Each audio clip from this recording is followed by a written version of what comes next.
बच्चों, आज मैं आपको कक्षा 10वीं जिसका विषय है गणित की वर्कशीट नंबर 27 समझाऊँ। इसकी डेट है मेरे पास 10 सितंबर 2020। आज की वर्कशीट में हम पाइथागोरस प्रमेय करेंगे। लास्ट वर्कशीट में हमने अपनी बीपीटी की थी, थेल्स थ्योरम, है ना, थेल्स प्रमेय की थी ना। आज हम इसी चैप्टर की दूसरी थ्योरम कर रहे हैं जो कि बहुत इंपॉर्टेंट है, जिसका नाम है पाइथागोरस प्रमेय। आप सभी ने ये पाइथागोरस प्रमेय पहले भी पढ़ रखी है। ये कर्ण का जो वर्ग होता है वो किसके बराबर होता है? आधार के वर्ग प्लस इसके लंब के वर्ग के बराबर। ठीक है, तो आज हम उसका क्या करने वाले हैं? यहाँ पर कथन तो है, यही लिखा हुआ ही है कथन, तो सिद्ध करना भी सीखने वाले हैं। ठीक है, चलिए देखते हैं। देखो यहाँ पर आपको क्या दे रखा है, एक त्रिभुज बना के दे रखा है, समकोण। तो यहाँ आपके पास लिखा है पाइथागोरस प्रमेय, एक समकोण त्रिभुज में कर्ण का वर्ग शेष दो भुजाओं के वर्गों के योग के बराबर होता है। तो कथन लिख दिया है। अब हमें सिद्ध करना है उसे, तो हमने क्या किया, यहाँ पर एक समकोण त्रिभुज जिसमें कोण बी समकोण है। आपको एक समकोण त्रिभुज दे रखा है, इसमें कोण बी समकोण। अब पहले हम समझ लेते हैं, फिर जो लिखा है उसे बाद में पढ़ लेंगे। इसमें हमने क्या किया, इस त्रिभुज के अंदर ना हमने बीडी एक लंब डाला है एसी के ऊपर। एसी के ऊपर एक बीडी लंब डाला है। जैसे ही लंब डाला तो ये 90 डिग्री का कोण बनाएगा। एक हमने क्वेश्चन अभी लास्ट वर्कशीट में किया था कि अगर एक समकोण त्रिभुज में लंब डाला जाए तो जो अंदर के दो त्रिभुज होते हैं वो बड़े वाले त्रिभुज के क्या होते हैं? समरूप होते हैं। किया था, तो वही चीज हम यहाँ सिद्ध कर देते हैं कि जो ये छोटे वाला त्रिभुज है ना एबीडी, ये बड़े वाले त्रिभुज के समरूप है, और जो ये वाला त्रिभुज है बीसीडी, ये भी बड़े वाले त्रिभुज के समरूप है। अब समरूप सिद्ध करने के लिए हमें सिर्फ दो चीजों की जरूरत है। दो कोण भी पता चल गए ना, तब भी हम इन्हें समरूपता से सिद्ध कर सकते हैं। ये दोनों समरूप है। ठीक है, सिर्फ दो कोण भी पता चल गए, तो दो कोण मुझे आसानी से मिल रहे हैं। देखो, अगर आप ये वाला त्रिभुज लेते हो एबीडी, और एक बड़े वाला त्रिभुज लेते हो एबीसी, यहाँ बना देते हो एक और एबीसी। ठीक है, तो एक तो दोनों में जो कोण बी है यहाँ पर 90 डिग्री, और यहाँ पर कोण डी है 90 डिग्री, एक तो यही मिल गए, दोनों बराबर है। और दूसरा आप देखो, दोनों में कोण ए बराबर है। कोण ए जो है उभयनिष्ठ है। दो दो चीजें मिल गई, एक 90 डिग्री और एक उभयनिष्ठ, तो ये दोनों त्रिभुज समरूप हो गए। उसी तरीके से अगर आप ये नीचे वाला देखो तो इसमें जो कोण सी है वो दोनों में उभयनिष्ठ होगा। ठीक है, और दूसरा जो ये डी है और यहाँ पर जो बी है, कि ये तो उभयनिष्ठ होगा। ठीक है, और जो डी और बी है वो 90 डिग्री हो जाएंगे। होंगे नहीं होंगे? तो दोनों ही त्रिभुज से मैंने क्या कर दिया, बड़े वाले त्रिभुज को समरूप सिद्ध कर दिया। अब मैंने क्या किया, इनको जैसे ही समरूप सिद्ध किया ना, तो इनकी संगत भुजाएं अनुपात में लिख ली। ठीक है, अब अपनी वर्कशीट में देखते हैं क्या लिखा है। देखो, रचना लिख दिया उन्होंने, जो हमने रचना की थी। सीधा हमें क्या करना था, लंब का जो कर्ण का जो स्क्वायर है, कर्ण कौन सा होता है? हमेशा 90 डिग्री के सामने वाला। तो एसी का square is equal to AB का स्क्वायर प्लस बीसी का स्क्वायर, ये सिद्ध करना था। ठीक है, अब हमने पहले ये वाले त्रिभुज लिए, वही एक उभयनिष्ठ वाला एक 90 डिग्री वाले से इसको समरूप सिद्ध कर दिया। इसकी संगत भुजाएं मैंने यहाँ पर लिख ली अनुपात में। उसी तरीके से अब देखो, यहाँ पर हमने क्या किया, क्रॉस मल्टीप्लाई कर दिया। तो ए बी का स्क्वायर जो है वो किसके बराबर आ गया? ए डी इंटू ए सी, इसको समीकरण एक मान लिया। फिर दूसरे वाला त्रिभुज लिया, छोटे वाला और बड़े वाला त्रिभुज लिया, उसको समरूप सिद्ध किया। यहाँ पर ये रहा, जो मैंने बोला वही चीज इसके अंदर लिखी हुई है। फिर इसकी संगत भुजाएं ली और यहाँ पर क्या किया, क्रॉस मल्टीप्लाई। दो समीकरण आ गई। अब आप क्या करो, दोनों समीकरण को जोड़ दो। तो देखो, ए बी का स्क्वायर प्लस का बी सी का स्क्वायर जो है वो किसके बराबर हो जाएगा? A D into A C plus B C into A C. तो इसको तो आप ऐसे ही रहने दो, ए बी के स्क्वायर प्लस बी सी के स्क्वायर के। अब देखो, दोनों में आप देखो तो ए सी उभयनिष्ठ है, अंदर आपके पास बचा ए डी प्लस सी। तो अब अपनी आकृति में देखो, आप ए डी में जब आप सी डी को जोड़ोगे तो ए सी ही तो बनेगी पूरी भुजा। वही चीज मैंने यहाँ लिख दी, ए बी का स्क्वायर प्लस बी सी का स्क्वायर इज इक्वल टू ए सी, और यहाँ भी ए सी। दो बार ए सी है तो गुना कर देते हैं। गुना करके यही तो हमें सिद्ध करना था, और हो गया सिद्ध। बहुत आसान है पाइथागोरस प्रमेय, कोई मुश्किल नहीं है। एक समकोण त्रिभुज में सिर्फ लंब डाला है, और जो अंदर दो त्रिभुज है उन्हें क्या किया, बड़े वाले त्रिभुज से समरूपता से उनको समरूप कर दिया कसौटी लगा के, और उनकी संगत भुजाएं लिख ली। बस क्रॉस मल्टीप्लाई किया, दो समीकरण निकाली, दोनों समीकरण को क्या किया, जोड़ दिया। तो हमारे यहाँ जो सिद्ध करना था वो सिद्ध हो। ठीक है, चलिए अब यहाँ पर इसका विलोम भी देख लेते हैं। पाइथागोरस का प्रमेय का प्रतिलोम क्या होता है। यहाँ आपसे कह रहा है कि अगर कोई एक ऐसा त्रिभुज है जिसकी एक बड़ी वाली भुजा का जो वर्ग है वो बाकी दो छोटी वाली भुजाओं के वर्ग के योग के बराबर है। मुझे नहीं पता अभी वो समकोण त्रिभुज है, मुझे सिर्फ ये पता है कि वो अभी एक त्रिभुज है। तो बड़ी वाली भुजा का जो वर्ग है वो किसके बराबर आ रहा है, दो छोटी वाली भुजाओं के वर्ग के योग के बराबर आए तो वो आपका समकोण त्रिभुज कहलाता है। तो ये इसका उल्टा है। ठीक है, यही चीज लिखा है। यदि किसी त्रिभुज की भुजा का वर्ग अन्य दो भुजाओं के वर्ग के बराबर हो तो वह त्रिभुज एक समकोण त्रिभुज कहलाता है। ठीक है, चलिए अब अपना उदाहरण देखते हैं। कह रहे हैं, वर्ग की भुजा की लंबाई और परिमाप ज्ञात कीजिए यदि उसका विकर्ण की लंबाई 10 सेंटीमीटर है तो। देखो यहाँ पर आपको एक वर्ग दे रखा है, इसका विकर्ण आपको दे रखा है 10 सेंटीमीटर, आपको इसकी भुजा और इसका परिमाप निकालना है। बहुत आसान है, कैसे निकालेंगे हम यहाँ करते हैं।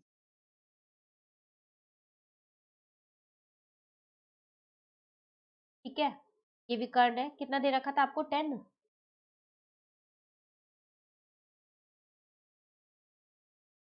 आपको ये तो पता ही है कि जो वर्ग है उसकी सारी भुजाएं क्या होती है, बराबर होती है। तो मैं यहाँ मान लेती हूँ कि मैंने माना कि जो ए बी है वो बराबर है बी सी के, वो बराबर है सी डी के, वो बराबर है ए डी के, वो ए है। तो इसका मतलब इसकी सारी भुजाएं क्या है, ए है। अब इसका एक गुण होता है, वो गुण क्या होता है कि वर्ग के हर एक कोण जो है ना वो 90 डिग्री के होते हैं। ये इसका गुण है। तो इसका मतलब मैं ये कह सकती हूँ कोण ए 90 है, कोण बी 90 है, कोण सी 90 है, कोण डी 90 है। फिलहाल के लिए मैं त्रिभुज कौन सा ले रही हूँ, ए बी डी ले रही हूँ, सिर्फ इतने वाला, ये वाला। तो ये समकोण त्रिभुज है, तो मैंने यहाँ पर लिख दिया कि ए बी डी एक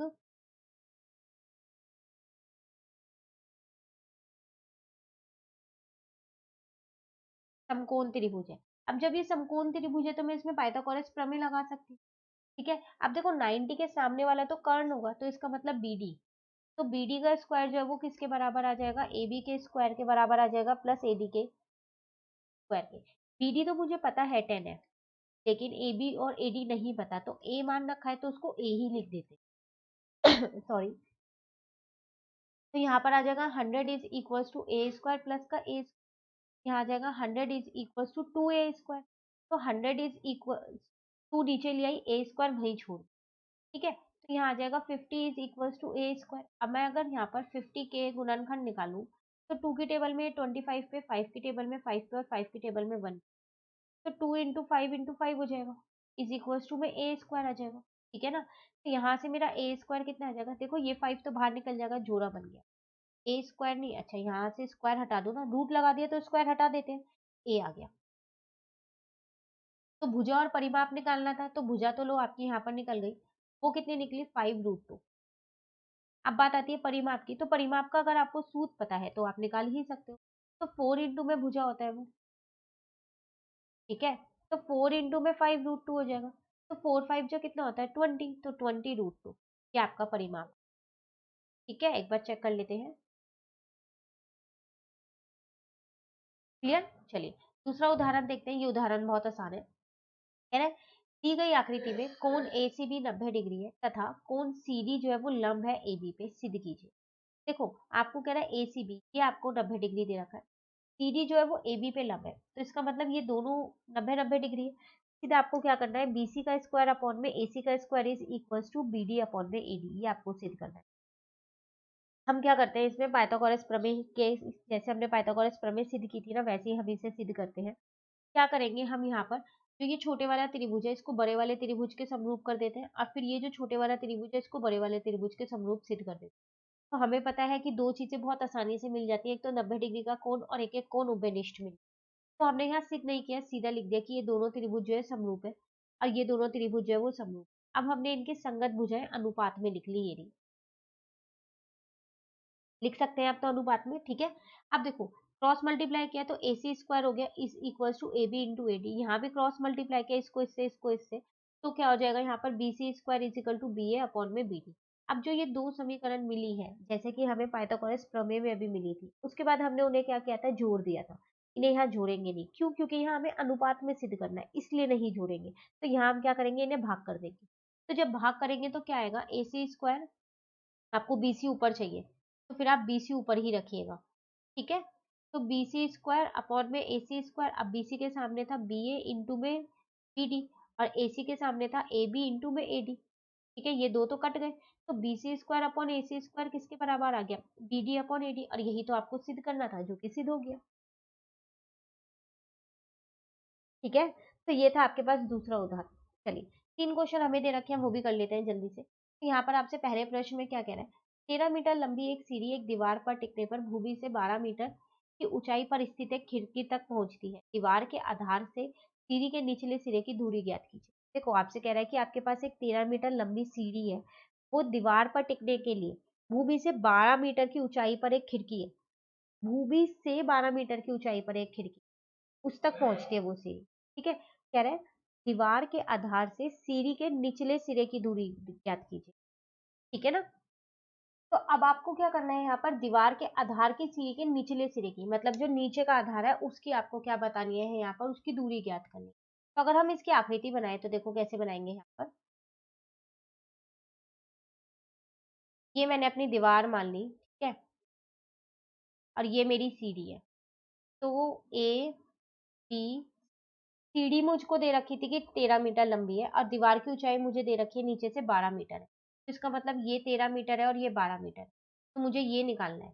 ठीक है, अब ये तो 90 डिग्री होगा, दीवार तो ऐसे सीधी है तो 90 डिग्री होगा। तो मैं ये कह सकती हूँ कि जो मेरा त्रिभुज एबीसी है वो एक समकोण त्रिभुज है।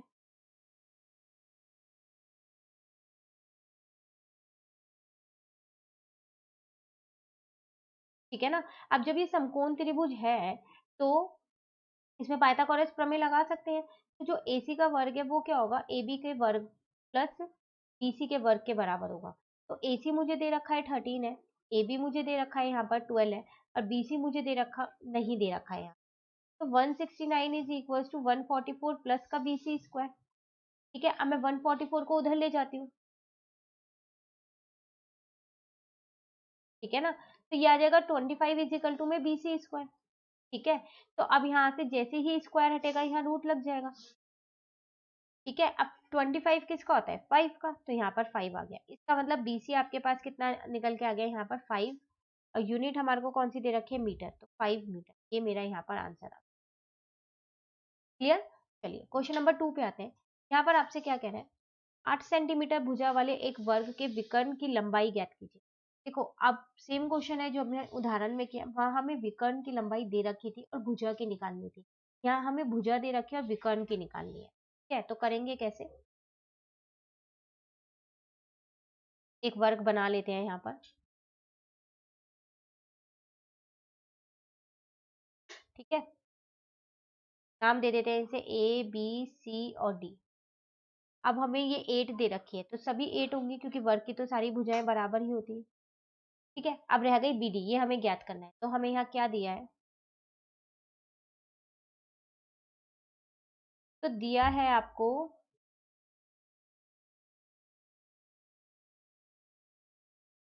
वर्ग की भुजा दे रखी है कितनी, 8 मीटर। ठीक है, ज्ञात आपको क्या करना है, ज्ञात आपको करना है यहाँ पर BD, विकर्ण। अब देखो अभी हमने जाना था कि इसका एक गुण होता है कि इसके जो सारे कोण होते हैं वो 90 डिग्री के होते हैं। तो इसका मतलब एंगल A जो है ये आपका 90 डिग्री होगा। तो मैं ये कह सकती हूँ कि जो मेरा त्रिभुज ABD है वो एक समकोण त्रिभुज है।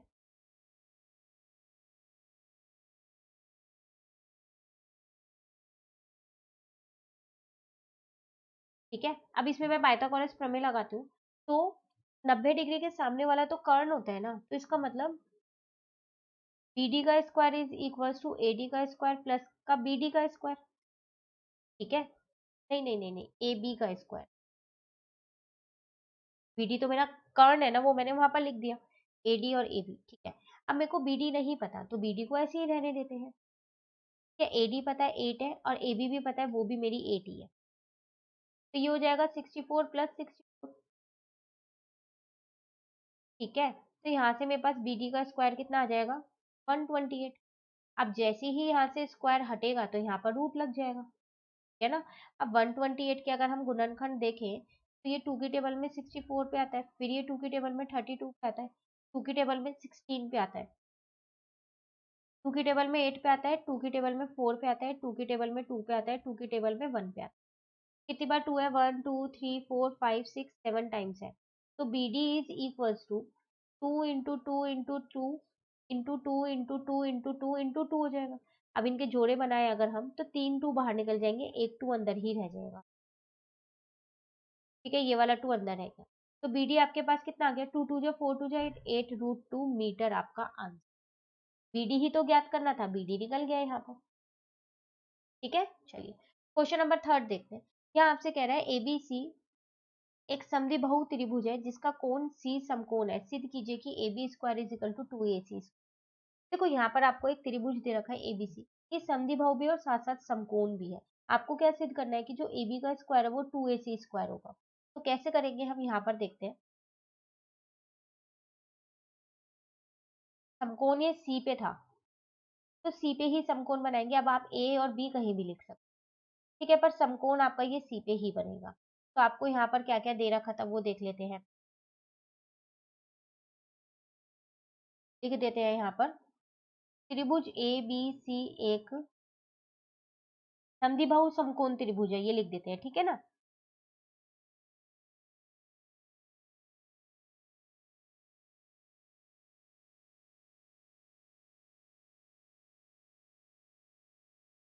ठीक है, अब जब ये समद्विबाहु है तो इसकी दो भुजाएं बराबर होंगी, होंगी नहीं होंगी। तो हम क्या करते हैं यहाँ पर, ए बी, एक सेकेंड, हमें ए बी निकालना था ना। तो A C is equal to C B, ये दोनों भुजाएं हमने क्या की, इसमें बराबर ले ली। ठीक है, अब मुझे यहाँ सिद्ध क्या करना है, सिद्ध मुझे ये करना है कि जो ए बी का स्क्वायर है वो किसके बराबर है, 2ac के स्क्वायर। ठीक है, चलिए अब हम अपना हल यहाँ देखते हैं। देखो अब जब ये समद्विबाहु त्रिभुज है तो मैं इसमें पाइथागोरस प्रमेय लगा सकती हूँ। तो ए बी का स्क्वायर कर्ण का स्क्वायर जो है वो आधार के स्क्वायर और लंब के स्क्वायर के बराबर होगा, उनके सम के बराबर। ठीक है, इस ए बी को तो फिलहाल आप ऐसे ही रहने दो, इस ए सी को भी आप ऐसे ही रहने दो। देखो सी बी की जगह आप ए सी लिख सकते हो, क्यों, क्योंकि ये समद्विबाहु त्रिभुज है तो इसकी दो भुजाएं तो बराबर होंगी ही होंगी। ठीक है, तो ए बी स्क्वायर ऐसी है और यहाँ पर आ गया 2ac, यही तो आपको सिद्ध करना था और ये आपका यहाँ पर सिद्ध हो। क्लियर। तो ये थी आपके पास छोटी सी वर्कशीट थी, सिर्फ पाइथागोरस प्रमेय हमने जाना और बहुत आसान प्रमेय है। वर्कशीट कंप्लीट होती है 27। अब जो वर्कशीट 28 है वो हम अपनी नेक्स्ट वीडियो में। तो अगर आपको ये वीडियो अच्छी लगी तो आप इसको लाइक जरूर कीजिएगा और मेरे चैनल को। Thank you.